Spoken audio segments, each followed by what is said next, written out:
అతను శేషగిరిరావు అనే వ్యక్తిని, నంబూరు శేషగిరిరావు అనే వ్యక్తిని తల పగలగొడితే అతను ప్రాణాపాయ పరిస్థితుల్లో ఊరుదులు పెట్టి వెళ్ళిపోయి దాక్కొని ఇప్పుడు బిక్కు ఊళ్ళోకి వస్తుంటే ఇట్లాంటి సిచ్యువేషన్స్ అన్ని కూడా రాష్ట్రంలో ఆ నియోజకవర్గంలో జరుగుతూ ఉంటే ఈ టైంలో పిన్నెల్లి రామకృష్ణారెడ్డికి బెయిల్ మంజూరు చేయడం వల్ల ఇప్పుడు అక్కడ ఉన్నటువంటి ప్రిసైడింగ్ ఆఫీసర్స్ ఎవరైతే ఉన్నారో వాళ్ళకి రక్షణ కల్పించగలరా?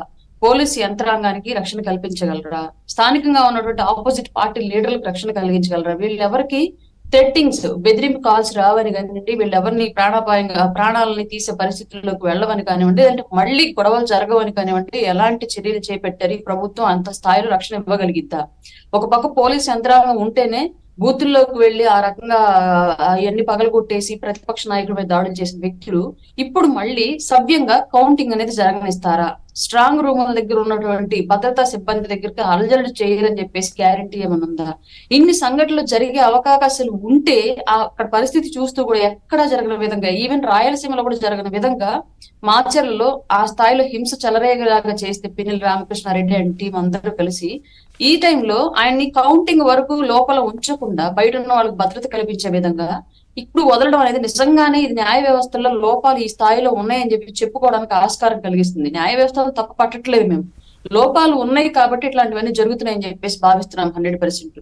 ఇప్పుడు అక్కడ నాకు తెలిసినంత వరకు 8 మంది పిఓలు, ప్రిసైడింగ్ ఆఫీసర్స్ మమ్మల్ని ఇక్కడ నుంచి విధుల్లో నుంచి తొలగించట్లేదంటే మాకు మెడికల్ లీవ్ అయినా ఇవ్వండి అని చెప్పేసి ఎలక్షన్ కమిషన్ కి వాళ్ళు అర్జీ పెట్టుకున్నారంటే వాళ్ళకి ఏ స్థాయిలో బెదిరింపులు వస్తూ ఉంటే మీరు చెప్పండి ఒకసారి. నియోజకవర్గానికి సంబంధించి అంటున్నారా?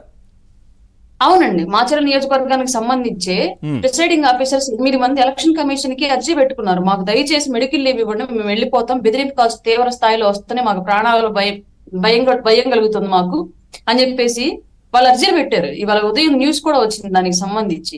ఎందుకు పెడుతున్నారు అలాగా? ఎవరు బెదిరించకపోతే అట్లా పెడుతున్నారు?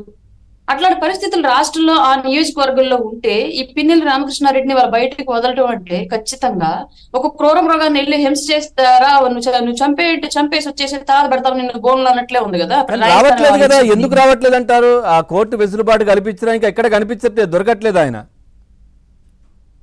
ఆల్రెడీ ఉదయం వచ్చిందన్నారు కదా సార్ బెయిల్ వచ్చింది, ఆయన రావట్లేదు బయటకి. భయమా మళ్ళీ బయటకు వస్తే అవసరం లేదు సార్.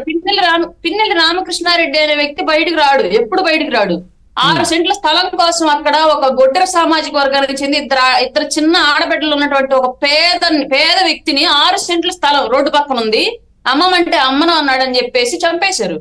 చంపింది ఎవరో పోలీసులకు తెలుసు. ఎప్పటి వరకు కేసు కట్టల, అనుమానాస్పద వృత్తి కిందే ఉంది ఇప్పటికి కూడా ఆ నియోజకవర్గంలో ఆ హత్య. నా దాకా వస్తే నేను కూడా ఏం చేయలేని సిచ్యువేషన్, నేను నోరు మూసుకు కూర్చున్నాను.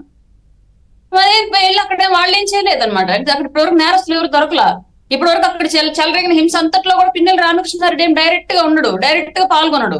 నిన్న మాత్రం ఏదో ఆవేశంగా వెళ్ళిపోయి పాపం ఈవీఎం పగలగొట్టి పాపం పండింది అన్నట్లుగా దొరికాడు తప్పితే, లేదంటే అది కూడా దొరికేది కాదు. జరిగిన హింస అంతటిగా కూడా పిన్నెల్లి రామకృష్ణారెడ్డి ఉన్నాడు అని చెప్పేసి ఎవడు నోట చెప్పుండేవాడు కాదు. ఆ సిచ్యువేషన్ కనుక, ఆ వీడియో కనుక రికార్డ్ అయ్యి ఉండకపోతే. చెప్పాడు కదా ఆల్రెడీ జగన్మోహన్ రెడ్డి, నా తమ్ముడు